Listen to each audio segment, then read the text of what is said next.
bien, bonjour à tous, ravi de vous accueillir dans le cadre de ce webinaire sur le thème Nouvelle classe, bien-être et pédagogie.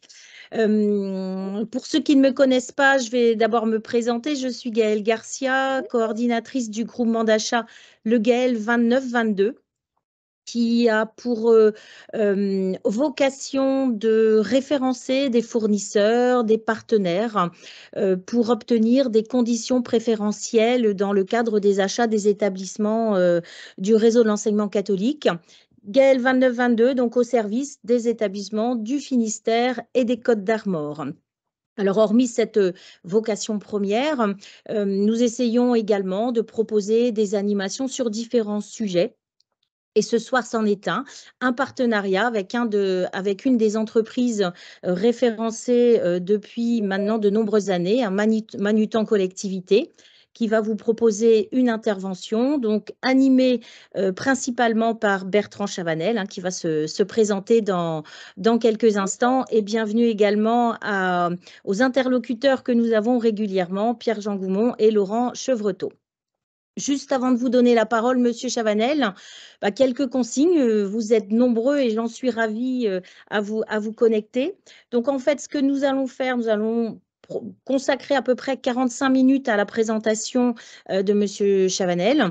Et puis après, à nouveau quelques minutes, enfin un quart d'heure à peu près sur vos questions éventuelles, que je vous invite à poser dans le fil de la discussion que vous avez normalement sur la droite de votre écran. Alors, n'hésitez pas, posez vos questions en accord avec Monsieur Chavanel. Je peux l'interrompre. Ça permettra également un petit peu plus d'interaction dans le cadre de ce webinaire. Donc, nous répondrons au maximum de questions posées. Si, malgré tout, nous n'avons pas le temps, nous nous engageons à vous apporter les réponses aux questions que vous aurez posées donc, à l'issue du webinaire. Par mail, nous communiquerons avec vous, bien sûr, si vous avez indiqué votre adresse mail dans le cadre de l'inscription. Autre consigne, bien sûr, ce webinaire est enregistré, notamment pour permettre aux absents de profiter du replay un petit peu plus tard. Et également, le diaporama vous sera transmis dans les jours qui viennent grâce à vos adresses mail communiquées, donc sans doute par l'intermédiaire de Monsieur Chavanel. Je pense que pour les consignes, c'est bon, à moins que vous ayez quelque chose à rajouter. Sinon, Monsieur Chavanel, bien sûr, je vous passe la parole. Merci. Merci beaucoup, Madame Garcia. Ravi d'être avec vous toutes et tous ce soir. Donc, je me présente, Bertrand Chavanel. Moi, je suis responsable éducation et numérique pour Manutan Collectivité. Ça fait déjà pas mal de temps que je travaille sur le sujet de l'aménagement des espaces éducatifs et plus particulièrement de ce qui se passe autour des salles de classe, mais pas que, puisque l'idée de toute la présentation que je vais vous mener, c'est d'avoir, je dirais, un retour le plus large possible, puisqu'aujourd'hui, quand on parle d'espace éducatif, on parle des espaces interstitiels, les halls, les couloirs, également, bien sûr, de tous les espaces partagés type salle d'études, mais salle d'enseignants aussi, salle de prof, comme on le dit communément, tout ce qui est CDI, bien évidemment. Ouais. Donc, tous ces espaces-là, pour en parler, j'ai préparé donc une petite présentation qu'on vous diffusera effectivement si vous avez bien rempli vos adresses mail. Vous allez retrouver ça très rapidement. Je reprends juste ma présentation. Voilà. Et je pense que vous allez accéder à tout ça. J'espère que ça Oui, s'affiche correctement. oui, Si c'est c'est bon, le cas, Bertrand. je vais le mettre en plein écran. Comme ça, ce sera plus simple pour tout le monde. Merci beaucoup, Madame Garcia, et je vous laisse gérer les derniers entrants si besoin était. Voilà. Alors, l'idée de cette présentation, c'est, hop là, ça marche, c'est de travailler autour de l'aménagement des espaces et plus particulièrement, enfin, ou plus largement, dans ce qu'on appelle la forme scolaire. Alors, la forme scolaire, c'est quelque chose d'assez large, qui ne couvre pas que l'aménagement des espaces. Ça couvre bien d'autres notions. Mais ce qu'il faut avoir en tête, c'est que notre réflexion, elle est partie, vous voyez, il y a déjà quelques temps. On a récolté des informations dès 2017. Et l'idée, c'était au départ de faire en sorte que on ait un retour sur le bien-être aussi à l'école, hein. Est-ce qu'on se sent bien à l'école? Est-ce qu'on aime les établissements et autres?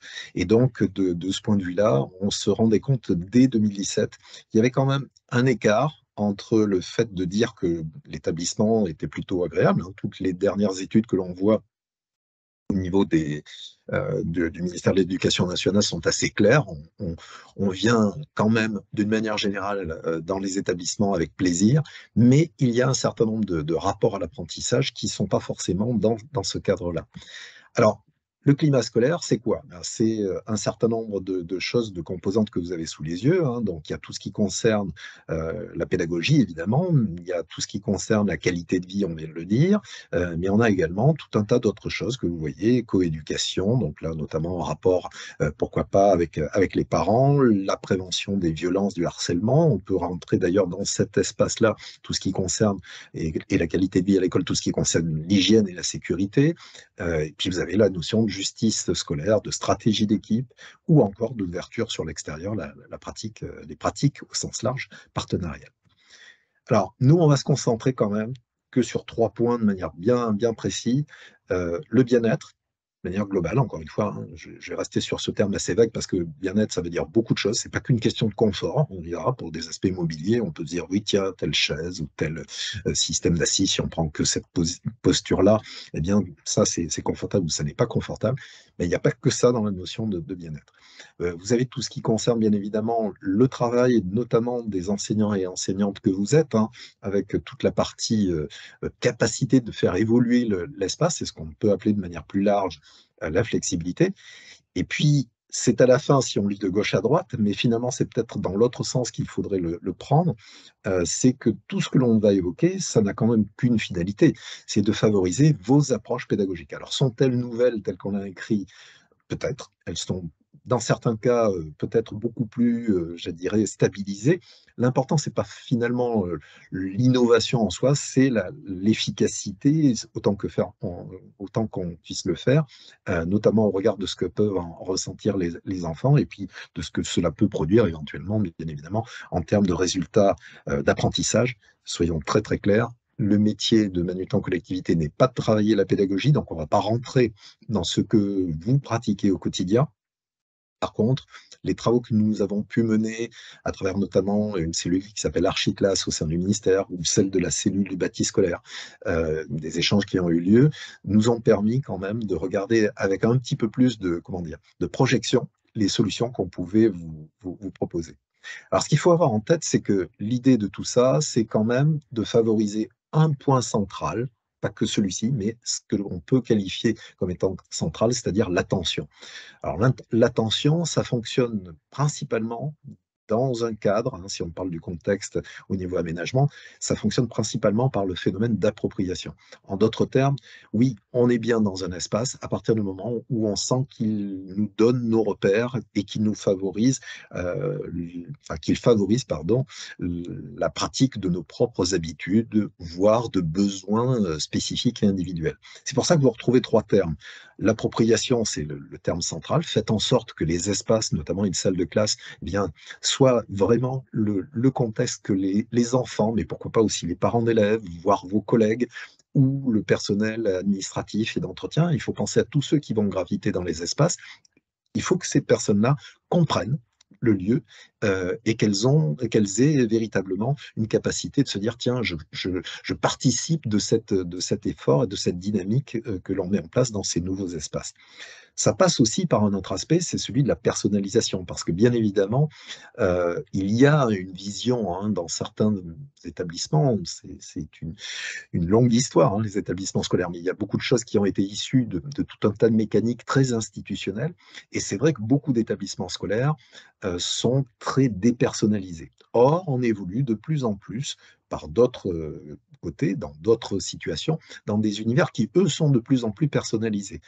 Alors, ça pousse à différents regards. On peut mettre en balance le fait que la personnalisation, c'est pas forcément le respect du collectif et qu'il y a besoin d'une notion de collectivité. Néanmoins, de manière générale, et par rapport à ce qui se passe dans d'autres pays, on peut considérer quand même qu'en France, on a des établissements ou des bâtiments qui sont quelquefois un peu impersonnels. Ça nous engage au troisième point, qui est celui de la communication. Et vous allez voir, vous allez vite comprendre tous ces termes-là. Et sur la communication, nous vous engageons, nous vous proposons en tout cas de réfléchir à comment vous allez faire en sorte que tout ce que vous allez mettre en place dans une salle de classe, par exemple, mais ça peut être encore une fois dans un CDI, dans un hall ou autre, que tout ça parle à tout le monde. Et il y a des recettes toutes simples qui doivent permettre finalement de donner un côté intuitif finalement aux aménagements. Appropriation, personnalisation, communication, tout ça, ça doit permettre finalement de dégager l'énergie, si on peut l'exprimer comme ça, pour que les élèves soient beaucoup plus en phase d'attention et d'ouverture à l'apprentissage. Alors, je vais passer très rapidement là-dessus, hein, mais il y a beaucoup de choses qui ont été dites sur la capacité d'apprendre, etc. Il y a un scientifique qui s'appelle Howard Gardner qui, dans les années 60, a beaucoup travaillé sur les intelligences multiples.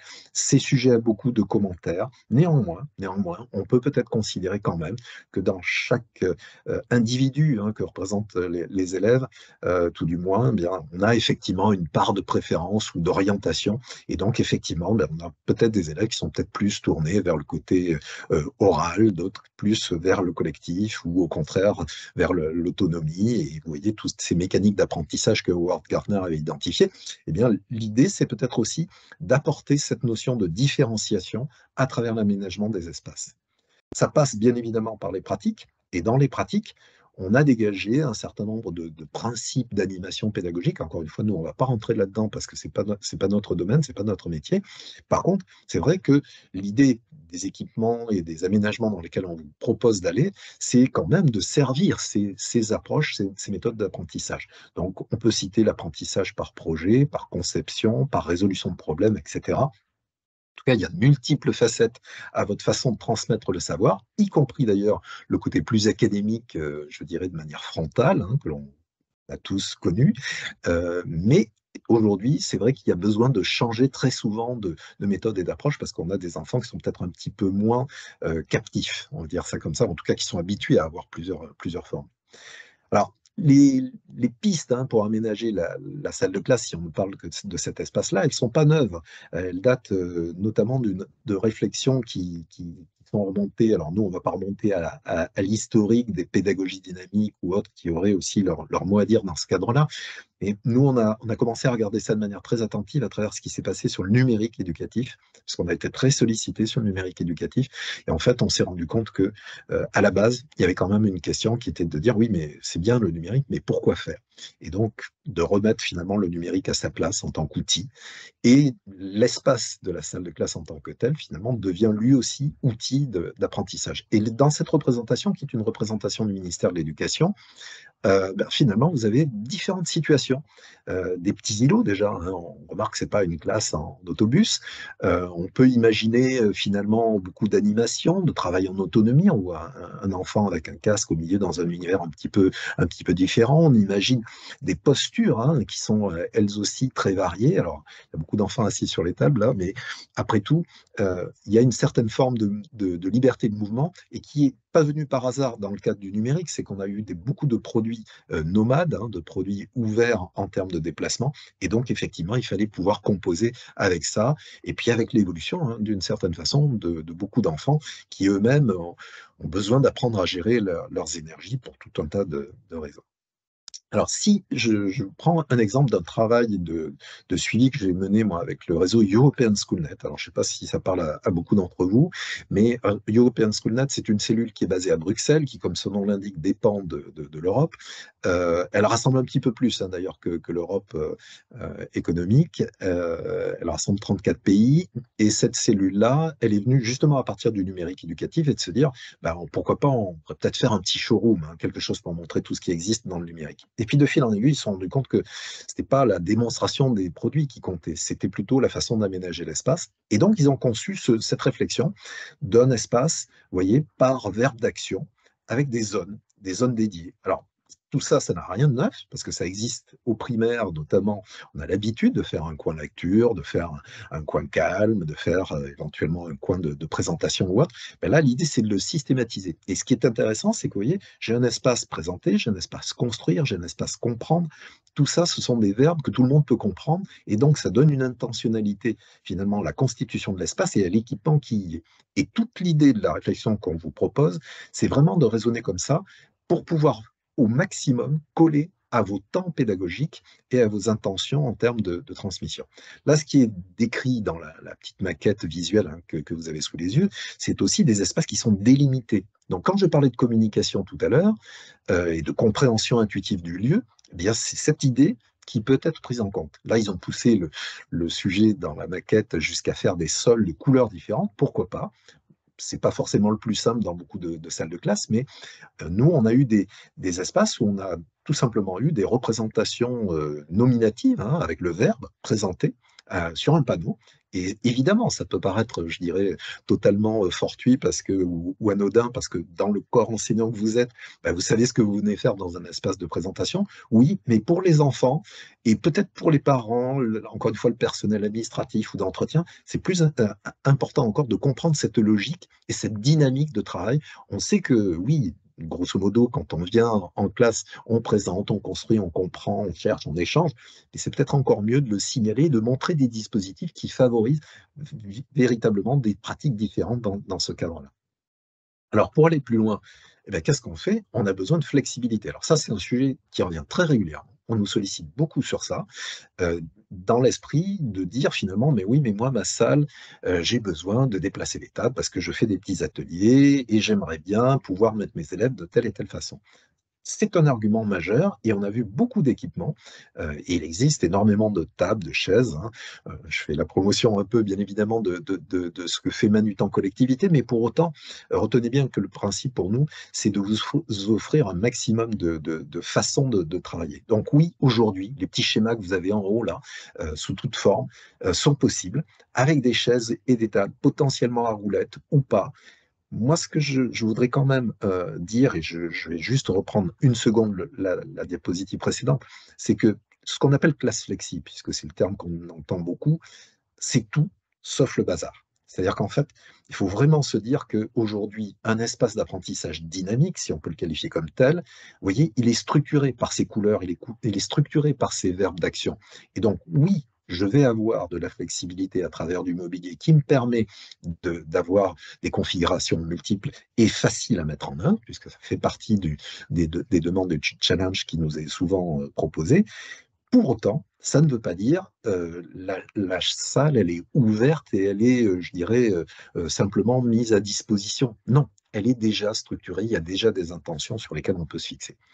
Tout ce que je vous dis là mérite d'être réfléchi, travaillé, modulé, parce que, encore une fois, on peut avoir différentes approches pédagogiques, on peut avoir différentes approches en termes d'organisation qui occasionnent des schémas et des temps aussi, hein, puisque tout ça, c'est relié au temps scolaire, des temps qui sont forcément différents. Et là où je dis qu'il y a des zones, ben, certaines personnes, dans certaines salles, ne font pas forcément de zone et pratiquent un espace très ouvert avec beaucoup de flexibilité.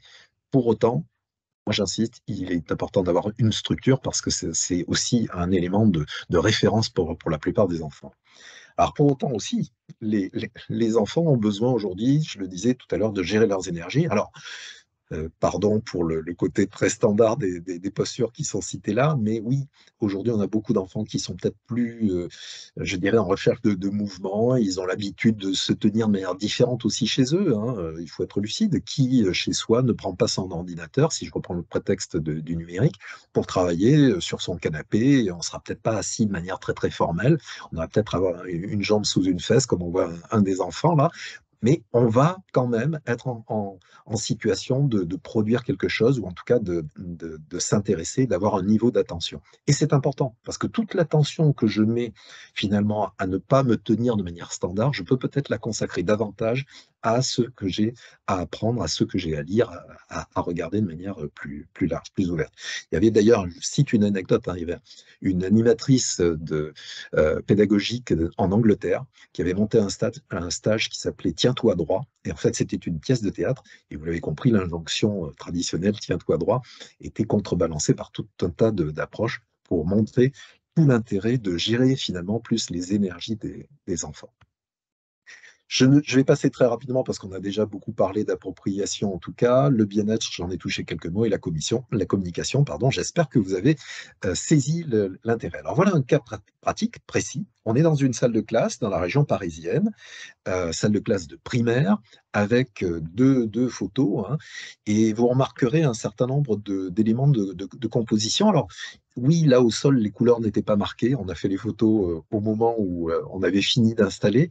Ce que je peux vous dire, c'est que c'est une salle tout à fait standard, hein. On est sur 45 mètres carrés, au primaire pour 27 élèves de mémoire. Et on a eu au départ pris en compte en fait un espace où c'était encore chaise table attachée. Et évidemment, ça posait problème parce que beaucoup d'entraves à la circulation pour la directrice d'école, puisque c'est notamment la directrice d'école qui nous a posé ce cas-là.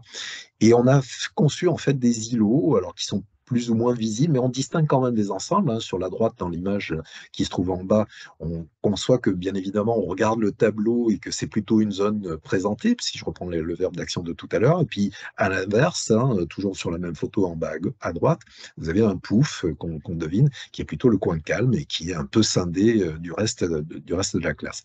Ce qu'il faut savoir, c'est que sur cet espace global de la salle de classe, malgré un aménagement différent, vous avez plus d'assises qu'il n'y a d'élèves, ça c'est le premier point, donc ça leur laisse la possibilité de s'asseoir et d'évoluer comme ils le souhaitent. Et puis, on a toutes les postures envisageables, en tout cas, sous différentes formes. On a des assises basses, on a des assises réglables en hauteur, on a de la production standard, hein, chaise table, mais peut-être sur des tables un peu moins profondes. Là, vous avez une grande variété, un grand patchwork, qui était la volonté de la directrice d'avoir finalement cette possibilité à tout moment de faire varier les situations. Petite remarque aussi sur les surfaces d'écriture. Vous voyez en haut à gauche, les tableaux. Là, on a deux tableaux qui sont pas tout à fait juxtaposés, mais qui matérialisent déjà une grande surface d'expression. C'est ce qu'on appelle un mur d'écriture. Alors aujourd'hui, il existe des produits qui permettent d'avoir un mur d'écriture sans zone de séparation déjà entre deux tableaux, mais même entre les laines de tôle émaillée, puisque c'est de la tôle émaillée, vous n'avez pas de jointure particulière, donc ça donne une écriture vraiment lisse sur toute la surface du mur. Et ça a son importance. Moi, je l'ai vu fonctionner. Les élèves venaient par petits groupes et prenaient possession finalement de la surface d'écriture comme ils l'auraient fait si on leur avait dit de jouer le rôle de l'enseignant ou de l'enseignante. Et c'est très important pour désacraliser aussi ce fameux moment, allez, passe au tableau. Passe au tableau, ça aussi, c'est une injonction qui n'est pas forcément très, très pratique, facile. Pour beaucoup d'enfants, c'est assez anxiogène. Petite remarque supplémentaire, vous avez un vidéoprojecteur sur la photo en haut à gauche. Ce vidéoprojecteur, il n'est pas au centre des deux tableaux. Il ne vient pas gêner l'écriture, c'est-à-dire qu'on peut projeter et en même temps écrire à côté. Voilà, tout ça sont des dispositifs pratiques et ergonomiques sur lesquels nous, on a beaucoup travaillé. Je reviendrai sur tout un tas d'éléments de produits. Je fais juste une dernière remarque. Vous avez des petits hublots sur le fond de la salle, hein, sur toujours cette image en bas à droite. Et en fait, ces hublots donnent sur sur une autre salle qui, elle, est ouverte avec d'autres dispositifs. Et la porte, elle aussi, est ouverte pour aller plus loin. Alors, tout ça, c'est bien, mais avant de le concevoir, nous, ce qu'on vous engage à faire, et vous verrez euh, la méthodologie hein, qu'on vous a déjà finalement découpée, c'est-à-dire considérer les verbes d'action les plus importants, voir quel est le niveau de flexibilité, et ensuite réfléchir aux postures. Ces trois temps-là de réflexion, bien, finalement, ils méritent un dossier projet. Alors là, je vous ai mis des fiches projet qui sont un peu plus standards, mais réfléchissez en mode projet. Et j'aurai l'occasion de le redire, mais vous avez un dossier important en ce moment hein, qui s'appelle Notre école, faisons-la ensemble, et sur lequel vous pouvez trouver des aides de part et d'autre. Mais je vous encourage à aller voir d'une part ce qui se passe chez Archiclass, j'aurai l'occasion de le redire tout à l'heure, mais également auprès des ateliers Canopé. Sur le site de Canopé, vous avez d'excellents points de repère pour organiser votre réflexion, y compris dans la co-construction. Alors, ce qu'on a fait, j'espère que vous voyez ce tableau-là, mais ce n'est pas certain. Nous, on travaille à partir d'une grille. C'est-à-dire que sur les colonnes de ce tableau-là, vous avez les noms des zones. Alors là, ce n'est pas des verbes, mais c'est le même terme, hein, présenter, présentation, apprentissage autonome, création, etc. Et dans ces colonnes-là, on va compléter. Alors, on va compléter déjà sur les premières lignes qui disent tout simplement combien je vais avoir d'élèves au même moment ou de personnes au même endroit, dans cette fameuse microzone. Qu'est-ce qui s'y passe? Un brief pratique, hein, un petit peu de scénarisation. Et ensuite, vous avez ce qu'on peut qualifier de mix, c'est-à-dire toutes les composantes. Et là, on a mis mobilier, mais on aurait très bien pu mettre et les assises. Alors, je vous remarquerai quand même que je ferai remarquer que je ne parle pas de chaises, je parle d'assises, pour que ce soit encore plus large finalement que les chaises en elles-mêmes, en tout cas que ce soit plus libre dans l'esprit quand vous concevez l'espace. Et de la même manière, on pourrait parler de table, on a tendance, nous, à parler de surface de travail. Et lorsque vous regardez ce document, il n'y a pas non plus écrit tableau, il y a écrit surface d'écriture. Voilà, des petites subtilités, mais qui sont importantes. Et dans le mix d'équipements, ben, vous allez retrouver des choses qui concernent les basiques, hein, la lumière, l'insonorisation, tout ce qui concerne la qualité de l'air au sens large également. Et puis, vous avez toute une partie qui concerne le multimédia, il ne faut pas oublier, parce que le numérique conditionne aussi une certaine forme de pratique. Et vous avez enfin un certain nombre de choses qui peuvent paraître plus accessoires. C'est le cas des rangements, c'est le cas des vrais accessoires de pratique d'enseignement. Mais vous avez également tout ce qui concerne la décoration et l'ambiance. Et là, je vais faire juste un petit focus pour vous dire que oui, aujourd'hui, il peut être intéressant, au moins dans une microzone, peut-être dans le coin calme par exemple, de créer des ambiances. On a des écoles qui nous ont demandé par exemple de créer des coins lecture labellisés ou comment dire décorés à la façon du Petit Prince. Eh bien oui, c'était pour les enseignants et les enseignants de la thématique du moment, vous vous en doutez, mais en plus, c'était une façon vraiment de plonger les enfants dans un univers différent. On le fait beaucoup dans les dispositifs Ulysse. Ce sont des populations d'élèves qui ont besoin, eux aussi, de repères visuels et sensoriels différents. C'est pas forcément des choses très expressives, ou en tout cas qui n'ont pas de valeur agressive en termes de communication, et ça va être plutôt l'inverse, on va chercher à calmer un certain nombre d'éléments, d'émotions, de repères, peut-être moins de lumière, peut-être la capacité à marcher pieds nus dans des moquettes synthétiques, et des gazons synthétiques. Voilà, il y a plein de solutions, mais regardez bien ce qui peut se passer en termes d'ambiance, ne serait-ce qu'à certains endroits. Par contre, faites-le de manière complète. Moi, on m'avait dit, oui, je veux végétaliser, puis je suis revenu, alors c'était pas une salle de classe, c'était pour une salle de prof, et la salle de prof était végétalisée avec deux pots de plantes qui étaient placées de part et d'autre de la salle. On peut faire mieux sans doute en termes d'imprégnation dans l'espace végétal. Voilà un exemple de ce que l'on avait mis en œuvre pour un salon qui s'appelle Educatis il y a quelques années. Et vous voyez, on retrouve ce découpage au sol avec des couleurs, on retrouve l'espace un peu plus créatif en haut à droite avec ce tableau qui est un mur d'écriture, vous voyez des tableaux mobiles. On voit hein, une espèce de moquette qui est verte, mais qui en fait était de la pelouse synthétique. Et puis, vous remarquerez que les assises sont assez variées, hein, entre les roulettes, les choses dynamiques, et puis le côté posture haute, par exemple, voire debout qui mérite d'être pris en compte. Alors, je vais passer de manière plus rapide. Si jamais vous vous posez des questions, vous aurez la présentation. Retenez simplement que tout ce qu'on vous dit là a fait l'objet d'études et ça continue. Il y a d'autres études, mais là, vous avez un espèce de graphique sur la droite, un camembert, qui vous indique finalement quels sont les facteurs qui influent le plus sur la capacité d'apprentissage. Alors là, ça ne concerne pas véritablement la dynamique de classe, quoique il y a marqué flexibilité, mais regardez bien, par exemple, la lumière est extrêmement importante. Et en Allemagne, certaines classes disposent de variateurs de lumière pour que, en début de journée, on ait une lumière un petit peu plus intense pour réveiller un petit peu tout le monde, et peut-être avant midi, baisser un petit peu cette intensité-là pour favoriser, au contraire, juste avant le repas, un peu plus de pause, de calme pour l'ensemble des enfants. Vous pouvez faire des dizaines de zones sous différentes formes. Il n'y a pas de consigne particulière. Oui, les verbes d'action sont une bonne façon de l'exprimer, mais vous verrez tout à l'heure chez Archiclass, c'est pas exprimé comme ça. En tout cas, soyez assez libre dans votre façon de concevoir l'espace au départ. Nous, c'est ce dont on a besoin pour bien comprendre et vous aider à mieux concevoir l'espace. Les composantes, ben, je vous les ai citées tout à l'heure dans le tableau, mais je les ai remis un peu plus grosses pour que vous les ayez en tête. Voilà, c'est ces composantes-là qu'il faut absolument avoir en tête à un moment donné pour aller plus loin.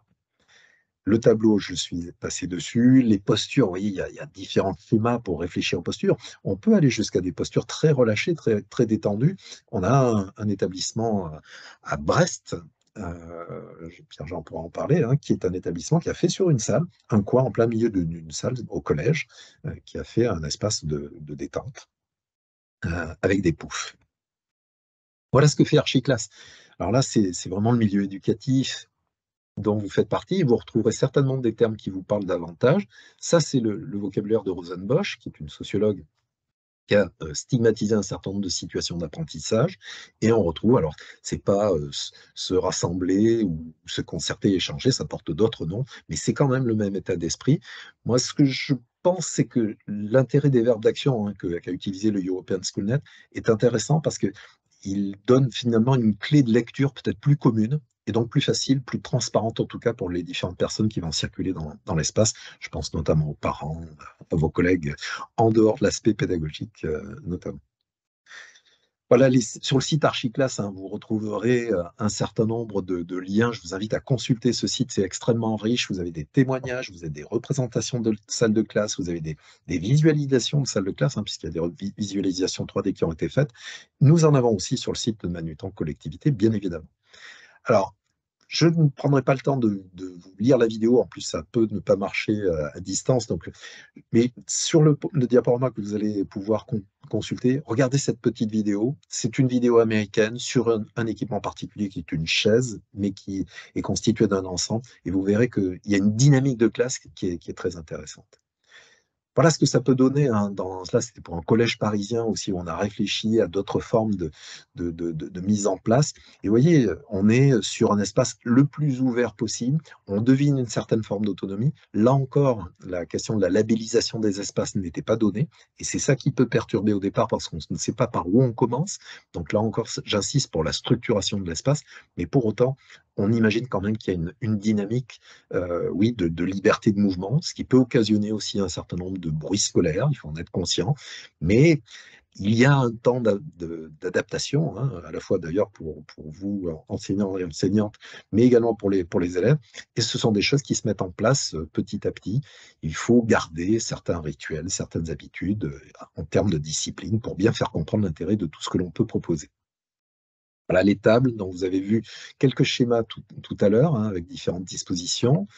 On a des tables qui fonctionnent de manière beaucoup plus ouverte, puisqu'on peut gagner de la place. Là, vous imaginez une salle polyvalente, un réfectoire, sur lequel on peut être amené aussi à disposer de ce type de mobilier sous différentes formes qui se replient et donc qui permet de libérer l'espace et donc le travailler différemment. Cet îlot-là, moi je l'aime beaucoup parce qu'il correspond à une posture debout. Alors là, on est avec des adultes, mais c'est des mobiliers qui existent pour différentes tailles d'enfants également. L'idée, en tout cas, vous l'avez compris, vous voyez des personnes qui écrivent directement sur la surface. Pourquoi? Parce que c'est de la tôle émaillée. C'est comme un tableau blanc, mais c'est à l'horizontale et ça se déplace sur roulette. Et donc tout ça, ça peut être l'îlot de départ pour renvoyer vers des pratiques ou des temps pédagogiques où finalement on va dispatcher les élèves sur l'ensemble des surfaces dont on dispose. Voilà une assise dynamique. Là, vous avez quelque chose qui est en polystyrène, qui est finalement très léger, qui a l'avantage de basculer. Alors l'avantage, pourquoi? Oui, parce qu'en fait, ça ne se déplace pas de manière complètement ouverte, mais ça permet de gérer sa bougeotte et ça ne fait pas de bruit. Donc ça a aussi cette vertu pour les enfants d'être en capacité de gérer ce surplus d'énergie. D'autre part, ça a des formes. Vous voyez, il y a même des points. Alors là, ils n'ont pas été colorés pour les photos sur lesquelles on a les représentations, mais vous imaginez bien sûr que ce sont des dés, comme des dés à jouer. Et là, on peut créer des exercices collectifs avec les formes, avec les points, et même des jeux de construction, puisque c'est un peu ce qui est représenté sur la gauche. Et moi, je l'ai vu dans certains établissements, au primaire, des enfants prendre plaisir finalement à ranger parce que le fait de pouvoir composer son espace, d'empiler, et parce que c'est léger, c'est une forme là aussi d'appropriation de l'espace. Un tabouret que beaucoup de gens connaissent maintenant, qui s'appelle Mogu. Et ce tabouret-là, il est intéressant parce que là encore, on peut gérer la bougeotte, on peut se tenir de manière décalée. Ce qu'il faut savoir, c'est que c'est certainement plus efficace d'un point de vue physiologique que d'être sur une chaise en train de dégouliner ou pire encore, en train de basculer sur deux pieds en arrière. Ces choses-là favorisent en tout cas une production d'effort parce que si on veut se tenir correctement, eh bien on va être obligé de poser les deux pieds par terre à un certain moment. Donc oui, c'est intéressant. Et pour terminer sur cet aspect dynamique, parce que c'est des questions qui reviennent assez souvent, il faut peut-être regarder à avoir ce type de dispositif en complément pour le moins, voire en remplacement, par exemple, des ballons. On nous demande souvent des gros ballons d'assises, un peu comme ça se pratique lorsqu'on a des méthodes de pilates. Oui, mais dans les salles de classe, le ballon a plusieurs inconvénients, notamment en termes de rebond permanent. parce que oui, ça incite à un certain mouvement qui, lui, va être pénible, ça fait du bruit et ça prend beaucoup de place parce que c'est pas facile à ranger. Ça, ce tabouret-là, par exemple, c'est devenu très souvent le tabouret de l'enseignant ou de l'enseignante pour se déplacer plus facilement dans la salle de classe et s'asseoir à tout moment. Un autre produit un peu particulier qui s'appelle le Z-Tool. Vous voyez, quand on a ce type de dispositif, on peut s'asseoir. Alors là, c'est deux positions au sol, quoi qu'il y ait un élève là en haut à droite qui est sur sa chaise. L'idée, c'est d'avoir une surface de travail. Et je peux être sur un escalier, je peux être à l'extérieur aussi, hein, en sortie scolaire. Et avec ce type de produit, finalement, être en mesure de, alors, on va dire de consulter, d'écrire, mais de manière sommaire. On n'apprend pas à écrire sur le Z-Tool, hein, que les choses soient claires. Ce n'est pas le propos de ce type de produit, mais ça permet malgré tout de se mettre en situation de travail. Toutes les assises relax qu'on peut imaginer viennent compléter finalement tout ce que je viens de dire, à tous âges, hein. C'est important, même si personnellement j'ai un petit peu de mal maintenant à me lever quand je suis assis par terre. On a bien sûr tout l'intérêt de tout ce qui est rangement et j'ai simplement repris un des produits sur lesquels on a travaillé, qui est cette armoire à rideau centrale, tout simplement parce qu'on peut la décorer. Donc on peut vous proposer de reprendre des visuels, des photos que vous avez choisis et qui vont donner ce contexte encore plus immersif, hein. Tout à l'heure, je prenais l'exemple du rapport à la nature pour une salle de prof. Oui, bah, ça passe aussi par le mobilier, parce que si le mobilier est triste, bah, quelque part, ça peut poser question. Les tableaux, la surface d'écriture, je vous parlais de cette surface très jointive, on voit la jeune enseignante, on va supposer comme ça, à droite, et vous voyez qu'il y a une découpe qui a été faite carrément, hein, avec des animaux de la savane tout en haut. Bien, tout ça, c'est possible, ça existe sous différentes formes, et tout l'intérêt aussi, c'est pouvoir avoir des surfaces de haut jusqu'en bas. Alors vous me direz, oui, mais les élèves, ils vont pas écrire à genoux et on va pas les mettre sur un escabeau pour produire en haut. Attention, d'abord, ce sont des surfaces magnétiques, bon, donc vous pouvez très bien avec des aimants, afficher un certain nombre de choses à tout niveau. Et deuxième chose, ça donne une vision beaucoup plus large, plus libre finalement de l'apprentissage parce que la surface d'écriture le permet. Je passe rapidement sur les tableaux, hein. Un tableau important, c'est le Tipeee à gauche, alors dans sa version aussi plus pour les petits.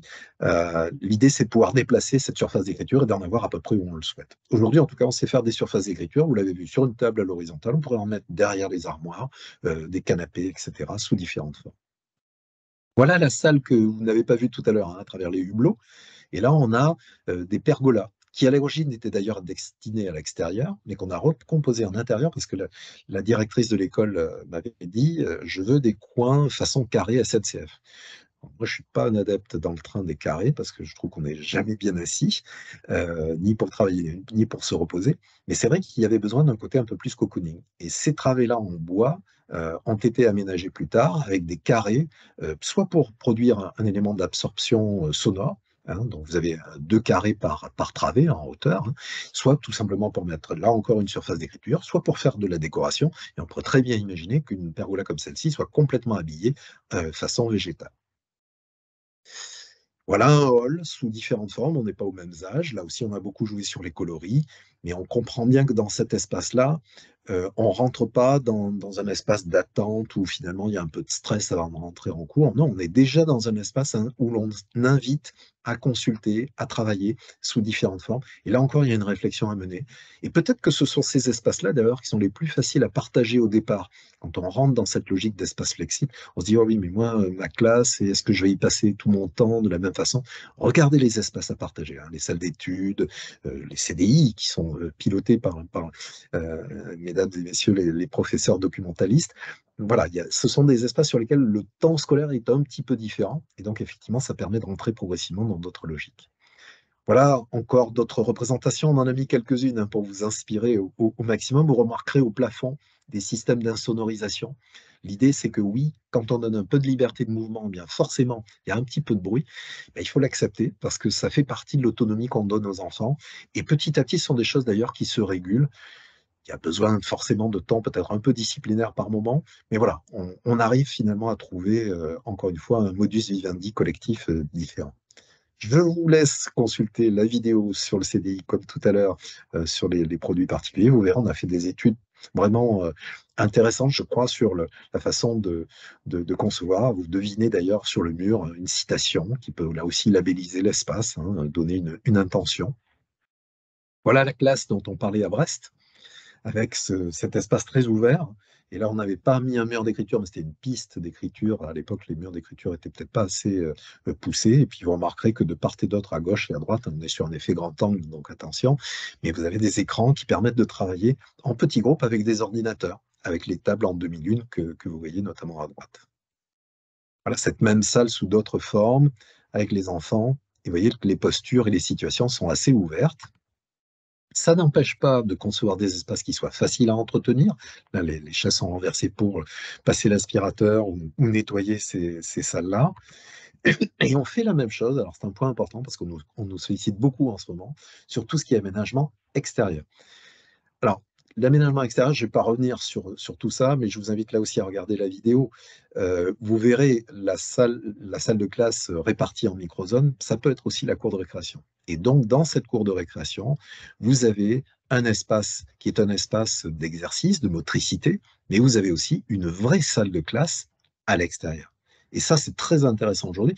Nous, c'est un sujet qui nous a été proposé par le ministère de l'Éducation au moment de la pandémie Covid, lors de la première phase de confinement. Lorsqu'on est ressorti de cette phase de confinement, on nous a dit oui, mais il faut veiller à ne pas avoir tous les élèves au même endroit. Eh oui, mais question, comment on fait puisque les établissements n'étaient pas extensibles? Et donc, on s'est dit oui, il faut investir l'extérieur et notamment les cours de récréation. Donc oui, avoir une salle de cours à l'extérieur, c'est possible et ça engage d'autres pratiques qui peuvent être vraiment très, très productives. C'est en complément et pas en contradiction avec ce qu'on entend beaucoup quand on dit la classe dehors, ça renvoie presque à la sortie scolaire. Oui, il y a des bénéfices à la nature, il y a des bénéfices à reprendre un certain nombre de repères sensoriels, aucune discussion là-dessus. Là, nous, notre propos, c'était de mettre l'accent sur du zonage, avec aussi des zones calmes, des zones d'apprentissage, du jardin pédagogique dans une cour de récréation. Alors ça donne quoi? Ben, ça donne à peu près ça. On voit par exemple des espaces avec, oui, des espèces d'amphithéâtres, de présentation hein, sur l'extérieur. On voit des espaces alors plus ou moins finis, hein. C'est vrai que là, on a mis des choses en avant qui peuvent faire penser à des tiers-lieux avec beaucoup de meubles palettes, mais il y a beaucoup d'autres formules et on peut concevoir des espaces aussi très nature, en tout cas dans des matériaux nature tels que le bois, mais gardant aussi des respects en termes de normes et de sécurité, parce qu'on peut avoir quand même quelques problèmes avec la collectivité si on ne fait que du do it yourself, si je peux l'exprimer comme ça. En tout cas, dans l'idée, nous, on est là pour vous aider à avancer. On peut vous faire des représentations 3D de vos projets qui vont vous permettre notamment d'apprécier les surfaces de circulation, d'apprécier un certain nombre d'agencements, d'approches. On peut même aller jusqu'à labelliser virtuellement les espaces, hein.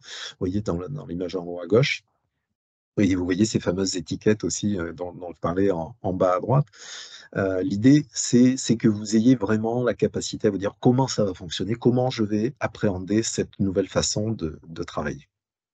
Voilà, tout ça, c'est en rapport avec notamment le dossier Notre école faisant l'ensemble. Il y a un dossier très complet sur le site du ministère sur EduScol, hein, que bien sûr je vous engage à aller consulter. Je vous engage à aller voir en plus ce qui existe sur le site de Canopé, puisque pour Notre école faisant l'ensemble, vous avez un certain nombre de fiches pour concevoir vos réunions de concertation, de co-construction.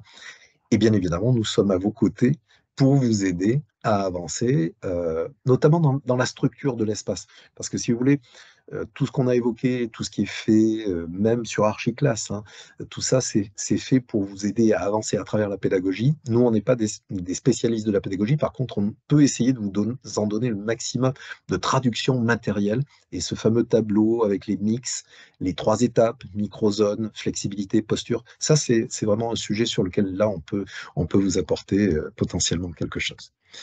Voilà ce que je pouvais vous montrer de manière spontanée. Je ne sais pas s'il y a eu des questions, Madame Garcia. Eh bien, monsieur Chavanel, vous êtes tellement clair, net et précis que non, je n'ai pas de questions, à moins que maintenant vous, après toutes ces informations, vous ayez envie de nous poser quelques questions. J'ai juste une petite remarque, Pierre-Jean Goumont, que vous avez dû lire. Tout Je à fait. crois que parmi tous ces conseils et idées, à un moment donné, vous avez parlé du tabouret qui permet de bouger.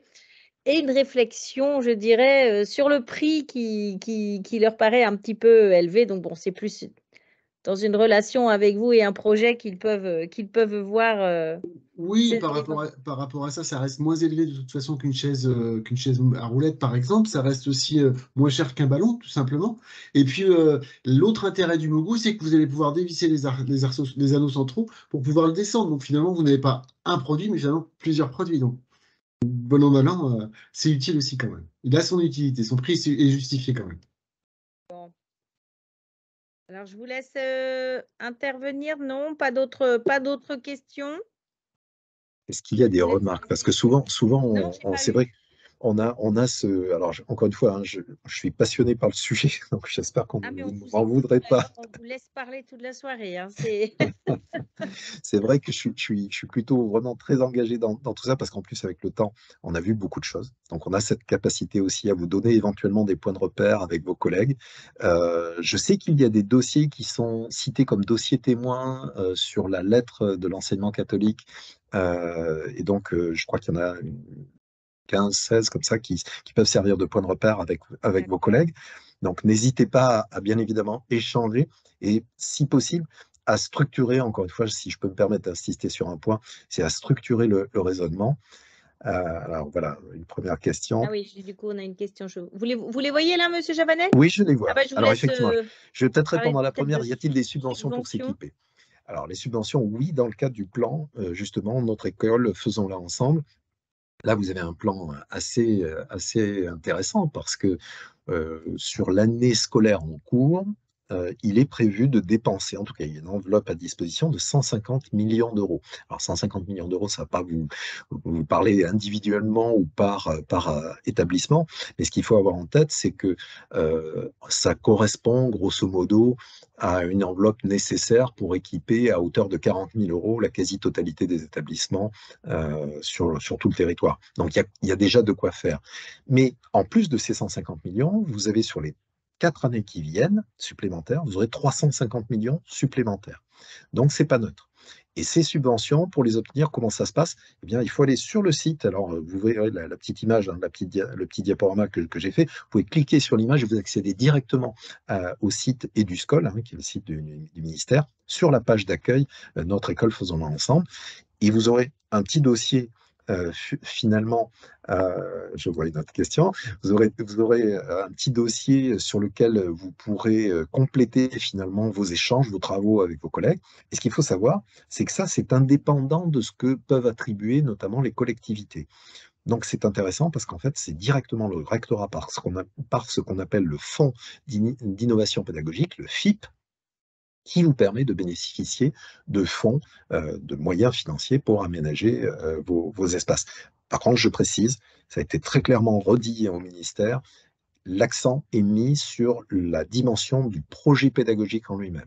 Donc vraiment, soyez experts, expertes sur un maximum d'intention pédagogique et de traduction. L'idée, c'est pas enfin, de ce qui est donné par le ministère, c'est pas d'imposer forcément des transitions majeures, mais pour autant de vous laisser plus de liberté finalement dans vos investissements pédagogiques. Alors j'ai cru voir passer donc Oui, il y a d'autres même questions. Gélébar qui a posé quelques questions, Bertrand. Dis-moi. Alors, il y a eu plus d'exemples. Alors, je lui dirais, bah, regardez dans votre salle, la salle un peu amphi qu'elle a créée, que moi je trouve très sympa sur plusieurs années. Mais il y a d'autres exemples, oui, sur des collèges. Il y a notamment l'Estran sur Brest qui a travaillé beaucoup sur des classes un petit peu innovantes aussi, plutôt sur pas des Ulysses, enfin un peu d'Ulysse aussi avec des différentes hauteurs d'assises, avec des tables mobiles, des chaises mobiles aussi. Là, encore une fois, pour en avoir parlé avec Mme Gélévar aussi, je pense que enfin, les enseignants doivent être les moteurs. On ne peut pas imposer des choses sans les enseignants, je pense. Et c'est plus simple aussi après de l'acceptation qu'ils ont et puis la façon de gérer l'espace aussi derrière. Après, Angèle Barr demandait aussi, enfin, posait la question sur le fait que sur un collège, parfois, les salles sont attribuées à un enseignant, alors que sur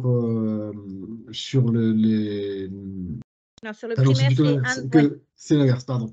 Sur les classes classiques primaires, un enseignant égale une classe. une classe, alors que sur le collège, eh ben, ça tourne un peu plus. Parce qu'on Qu'est-ce peut que dire tu peux répondre à ça par rapport à? oui, parce que c'est un sujet important. D'abord parce que dans les établissements privés, je tiens à le dire, mais l'organisation qui existe dans certains cas, c'est une salle par classe. C'est-à-dire que la salle appartient à la classe, à l'inverse de ce qui se passe souvent en public où c'est toutes les salles pour tout le monde et tous les enseignants également. Ça, c'est un premier point. Donc, ça peut permettre un projet plus approprié si vous êtes dans ce cas de figure vis-à-vis de vos élèves, de leur dire qu'effectivement, ils ont possibilité d'aménager leurs propres espaces comme bon leur semble. La deuxième réponse, c'est que un certain nombre de disciplines peuvent aussi consacrer certaines salles de façon à ce qu'il y ait des dispositifs et des regards bien spécifiques. J'ai notamment en tête ce qui se passe au niveau de l'apprentissage des langues avec des enseignants dans les langues étrangères, pas forcément les mêmes, hein, mais qui se retrouvent finalement avec des situations assez similaires.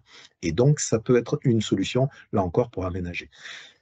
Dernière possibilité, c'est que même si les salles sont complètement partagées, on peut avoir des configurations type, au sens classe flexible, et sur lesquelles finalement on apprend à se configurer petit à petit. Et j'ai notamment en tête un exemple qui est présenté sur le site Archiclass et que nous avons produit en Seine-et-Marne, une salle de classe au collège Louis Braille, et sur laquelle cette salle de classe, alors assez vaste, c'est vrai, mais a vraiment pour vocation d'être polyvalente et à servir en fait à tout type d'apprentissage, puisque au départ, je crois qu'il y avait 12 enseignants qui étaient concernés, mais à la fin, ils étaient plus de 30. Donc voilà, ce sont des choses qui peuvent exister. Euh, il faut plutôt raisonner finalement dans les dynamiques et les pratiques que véritablement dans le phénomène d'appropriation pure et dure, sauf si, encore une fois, cette salle de classe appartient à une classe ou à une discipline en particulier. Après, pour revenir sur ce que disait Mme Génévard, sur certains établissements, ils ont créé des salles qui vont servir un peu à tout le monde pour pouvoir justement que tout le monde s'en serve aussi selon leurs besoins. Donc, c'est pas une salle qui est spécifiquement attribuée à une classe, mais plutôt un outil à l'établissement complet. Toujours dans l'esprit d'être innovant, bien sûr. On voit une question sur un aménagement particulier Oui, par rapport à une salle de langue. de Alors langue. oui, sur une salle de langue, par exemple, souvent, c'est marrant parce que ça fait partie de ces disciplines qui ont beaucoup demandé de la flexibilité au départ. Tout simplement parce que souvent les enseignants, enseignantes que vous êtes se retrouvent confrontés à une salle en autobus et que très très vite, on a besoin plutôt de faire des ateliers. Donc oui, pensez à faire ces îlots. D'ailleurs, dans les représentations que je vous ai montrées, vous aurez le temps de les regarder de manière plus posée, mais vous avez forcément cette notion de petits groupes pour créer, par exemple, des discussions. Mais ça peut être aussi des situations de recherche ou de concentration de manière plus spécifique. Donc, ça peut être de l'ordinateur en fond de classe ou sur un côté. Ça peut être aussi de l'espace un peu labo de langue en immersion et sur lesquels on va constituer un sas un petit peu protégé en termes de bruit. Donc, toutes ces configurations, encore une fois, peuvent être étudiées, travaillées avec bien évidemment toujours la tentation de se dire oui, si je veux faire un labo de langue, ça serait mieux si c'était complètement isolé, etc. Il faut bien raisonner aujourd'hui avec la mobilité qu'offrent les outils type ordinateur portable, voire les smartphones. Avec un casque, finalement, on arrive à faire des choses de manière un petit peu plus ouverte et différente de ce qu'on pouvait faire autrefois avec les vrais labos de langue, enfin les anciens labos de langue, si on peut l'exprimer comme ça. Mais à votre disposition, hein, pour étudier tout ça, on a nous quelques exemples qui peuvent vous aider, encore une fois, à trouver votre façon de concevoir l'espace. Du coup, Encore une fois, oui, n'hésitez pas. vous pouvez transmettre quelques idées déjà de réalisation. Peut-être que Madame Oui, oui, Génébar avait oui. envie de voir d'autres réalisations, justement. Ça peut être. Mais premier temps, j'insiste, hein, allez voir ce qu'il y a aussi chez Archiclass. Revenez déjà chez Oui, Méditer en collectivité, sur le site lui-même, dans la classe flexible, dans le plan Notre école faisant l'ensemble, on a plein d'illustrations. Euh, d'accord. que ce soit Pierre-Jean ou Laurent, ont eux aussi, en plus des exemples comme Pierre-Jean vient de le citer pour le collège. Voilà. Après, moi, ce qui me semble important, c'est que vous ayez matière à discuter de tout ça, parce que ce qui compte, c'est que vous preniez vos repères et qu'on vous aide à avancer. Nous, ce qu'on fait aussi en termes de progression, c'est que on fait un premier temps qui est d'analyser les situations, les pratiques pédagogiques que l'on souhaite mettre en œuvre. Ça, c'est vraiment le temps de base. C'est vrai que pour éclairer ces temps pédagogiques, il est important de se dire qu'est-ce que je pourrais faire. Et donc, c'est là que finalement, tous les visuels dont on vient de parler ont vocation d'inspiration. Mais après ça, oui, il faut quand même formaliser un certain nombre de temps, d'étapes, de pratiques, de rituels, comme on veut. Et dans un deuxième temps, faire un espèce de crayonné, un plan. Vous avez chez Canopé, vous avez des boîtes de constitution qui s'appellent, d'espace qui s'appelle le kit Archiclass. Alors là aussi, vous pouvez les prendre à disposition pour aller constituer ces petits exercices et concevoir vos espaces. Et après, dans un temps supplémentaire, Manutan Collectivité peut vous aider en plus à concevoir ça de manière virtuelle, de façon que vous ayez une représentation la plus proche finalement de l'espace que sera l'aménagement que vous avez mis en œuvre. On a une remarque effectivement d'Hervé Tréguier, le plan Notre École faisons-la ensemble offre de belles opportunités. Et donc important que les projets concernent plusieurs classes dans un établissement. Et je pense que c'est lui qui a mis ou l'un Le site d'entre vous Archiclass. un lien sur Archiclass. Donc je pense que les collègues ont pu en prendre connaissance. Je ne vois pas d'autres questions. On arrive au terme de cette intervention, je pense. Nous avons passé 1 heure ensemble. Merci beaucoup à vous, Monsieur Chavanel, pour ces informations, ces conseils, ces idées, pour nous amener à réfléchir encore mieux à l'organisation de nos espaces éducatifs. Merci beaucoup. Donc, comme indiqué, vous aurez toutes les informations par mail, le diapo et le replay. Merci à vous pour votre participation. Merci à vous de votre invitation. À bientôt. Merci à toutes les participants. Il y a une nouvelle question quand même sur l'espace. Il y avait une dernière question. Je vois des merci. Bon, sur l'espace des classes, en fait. Que peut-on faire, Bertrand, quand l'espace est restreint dans une salle de classe? La première chose, c'est de faire le vide. C'est de faire le vide, parce que tout ce qui est dans la salle de classe au départ pollue finalement le raisonnement. Et on a eu des espaces où on nous a dit mais j'ai pas la place. Et puis en fait, quand on a eu mis les nouveaux dispositifs, on nous a dit mais c'est vide, il en manque. Alors qu'en fait, il y avait vraiment tout ce qu'il fallait pour s'asseoir pour tout le monde et travailler pour tout le monde. Donc oui, il y a un premier temps de déblaiement, de recul, tout simplement. Après, moi, pour compléter ce que tu dis, moi, ce que j'imagine souvent, c'est que on peut aussi faire par petites touches pour commencer, vivre l'espace comme il doit être, et à partir de là, d'imaginer autre chose et de voir autrement les choses aussi. Mais je te rejoins sur le fait qu'il faut, pour moi aussi, désencombrer les espaces. Après, si vous avez des questions, si vous avez des demandes, Laurent et moi sommes évidemment à votre service pour en reparler au cas par cas. Merci. Vous êtes nos interlocuteurs privilégiés sur les 2 départements. Donc, si jamais vous n'aviez pas les coordonnées de ces 2 messieurs, n'hésitez pas à revenir vers moi. De toute façon, je les ai et tout est en ligne aussi également sur le site du Gaël. Et j'ai une dernière réflexion. Je travaille en classe flexible depuis 4 ans et je vide. Bravo. Il faut persévérer, c'est très bien. Merci beaucoup à toutes et à tous. Je vous souhaite une excellente soirée. Eh bien, bonne soirée à tout le monde. À bientôt. À bientôt. Merci beaucoup. Bonne soirée. Au revoir. Merci à tous. Bonne soirée.